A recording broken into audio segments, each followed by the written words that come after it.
प्यारे बच्चों, आइए आज हम एक और कहानी का मजा लेते हैं। एक छोटे से शहर में एक स्कूल था जिसका नाम था स्टार एकेडमी।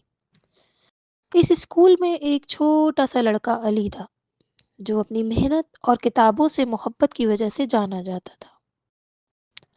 अली ना तो सबसे लंबा था और ना ही सबसे तेज, लेकिन वो हमेशा अपनी बेहतरीन कोशिश करता था। एक दिन स्कूल के प्रिंसिपल ने एक बड़े से स्पीच कंपटीशन का ऐलान किया जो स्कूल के तमाम स्टूडेंट्स के सामने होगा, और जीतने वाले को एक चमकदार सी ट्रॉफी दी जाएगी और उसके साथ साथ एक सर्टिफिकेट भी दिया जाएगा। ये मुकाबला तमाम स्टूडेंट्स के लिए ओपन था और इसका टॉपिक था बड़े ख्वाब देखो और हिम्मत ना हारो।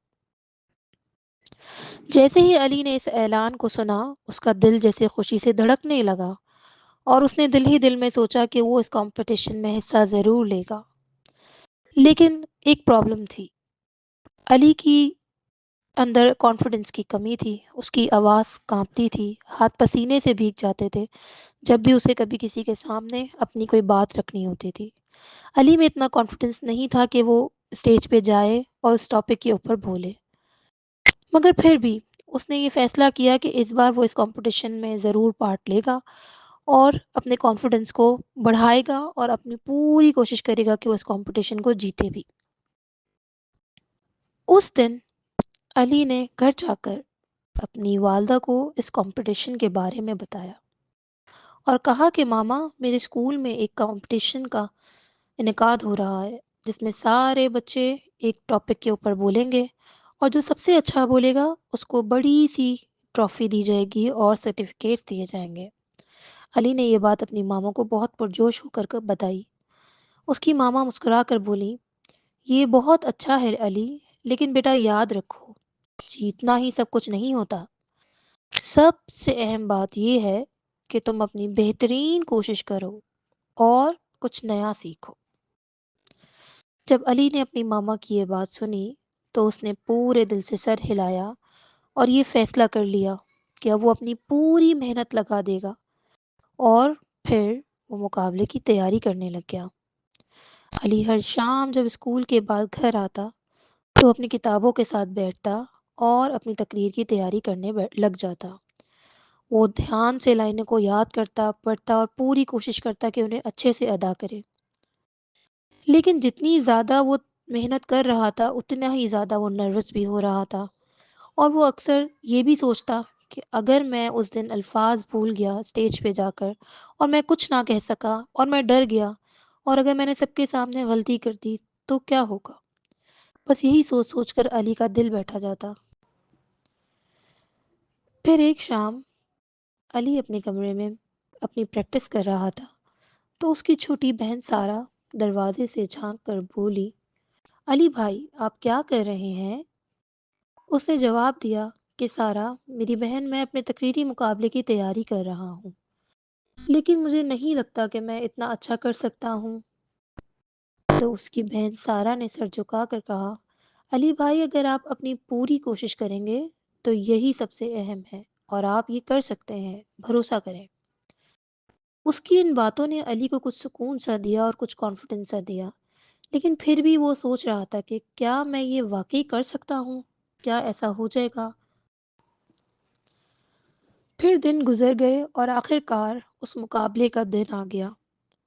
अली का दिल तेज़-तेज़ धड़क रहा था। वो अपने बेहतरीन कपड़े पहने हुए था, लेकिन उसके हाथ काँप रहे थे। वो स्टेज की तरफ बढ़ रहा था और उसके घुटने काँप रहे थे। जब वो स्टेज पर खड़ा हुआ, तो उसका दिमाग एक लम्हे के लिए खाली हो गया। पूरा हॉल जैसे उसकी तरफ घूम रहा था और उस पर रोशनी की किरणें पड़ रही थीं। अली ने गहरी सांस ली और कहा, बड़े ख्वाब देखो और हिम्मत ना हारो।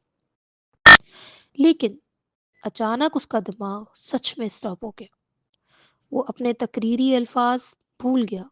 वो वहां खड़ा रहा और पूरे हॉल में खामोशी सी छा गई। उसके पसीने में भी इजाफा हो गया और उसने महसूस किया कि इसके लिए ये लम्हा बहुत मुश्किल हो गया है। लेकिन फिर कुछ अजीब सा हुआ। اس کی والدہ کی باتیں اس کے دماغ میں گونجنے لگی۔ بیٹا یاد رکھنا کہ یہ صرف جیتنے کا معاملہ نہیں ہے، سب سے اہم بات یہ ہے کہ تم اپنی بہترین کوشش کر۔ پھر سے علی نے ایک اور گہری سانس لی اور مسکرا دیا، اور اس نے فیصلہ کیا کہ اب وہ جو بھی کرے گا اور اپنے دل سے کرے گا، بس جو اس کے دل میں آئے گا اور وہ کہے گا۔ تو اس نے اپنی تقریر اسٹارٹ کی۔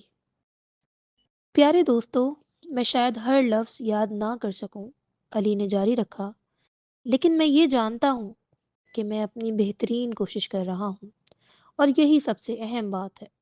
جب حالات مشکل ہوں تب بھی ہمیں ہمت نہیں ہارنی چاہیے، ہمیں کوشش کرتے رہنا چاہیے، چاہے کچھ بھی ہو۔ جیسے ہی علی نے اپنے دل کی بات کی، کچھ جادوئی سا ہوا۔ جو ہال خاموش تھا وہ اب تالیاں بجانے لگا، جس پر علی نے سکون کا سانس لیا اور اس کی ہمت دوبارہ سے واپس آئی، اور اس کے ہاتھوں کا کانپنا رک گیا، اور اس نے خوشی خوشی اپنی تقریر ختم کی۔ اور اس دن اس نے وہ ٹرافی تو نہیں جیتی، نہ ہی وہ سرٹیفکیٹ جیتا، لیکن ہاں، اس نے سب سے قیمتی چیز حاصل کی، جو کیا تھی؟ اس کے اندر کی ہمت اور یقین۔ مقابلے کے بعد پرنسپل علی کے پاس آئے اور کہا، علی بیٹا، تم جیتے تو نہیں، لیکن ہاں، آج تم نے ہم سب کو بہت امپریس کیا، اور آج جو تم نے ہمت دکھائی وہ کسی بھی ٹرافی سے زیادہ قیمتی ہے۔ یہ بات سنتے ہی علی کا دل فخر سے بھر گیا، اور وہ خود پر پراؤڈ فیل کرنے لگا، اور اس نے محسوس کیا کہ کبھی کبھی اصلی انعام ٹرافی نہیں ہوتی، بلکہ وہ طاقت اور ہمت ہوتی ہے جو ہم خود پر یقین کرنے کی وجہ سے ملتی ہے، اور ہمت نہ ہارنے کی وجہ سے ملتی ہے، یعنی آپ کا کانفیڈنس۔ اس دن کے بعد علی نے محنت کرنا جاری رکھا، اور ہمیشہ خود پر یقین رکھا، اور اس نے جان لیا کہ کبھی نہ کبھی اس کی محنت کا پھل ضرور ملے گا۔ اور سب سے بڑی بات یہ تھی کہ سفر ہی اصل انعام ہوتا ہے، اور وہ ہر طرح کی مہم کے لیے اب تیار تھا۔ آپ نے آج کی کہانی سے کیا سیکھا؟ وہ یہ کہ ہمیں اپنے آپ پہ پورا بھروسہ رکھنا چاہیے، اور ہماری اصل جیت یہی ہے کہ ہمیں اپنے اندر کی ہمت کو کبھی نہیں ہارنا چاہیے، اور پوری کوشش کرنی چاہیے۔ جو بھی حاصل کرنا ہو اس کے لیے اپنی پوری محنت کرنی چاہیے، اور جو آگے رزلٹ آتا ہے وہ ہمیں اللہ پہ چھوڑ دینا چاہیے، ہمیں اپنی محنت پوری کرنی چاہیے۔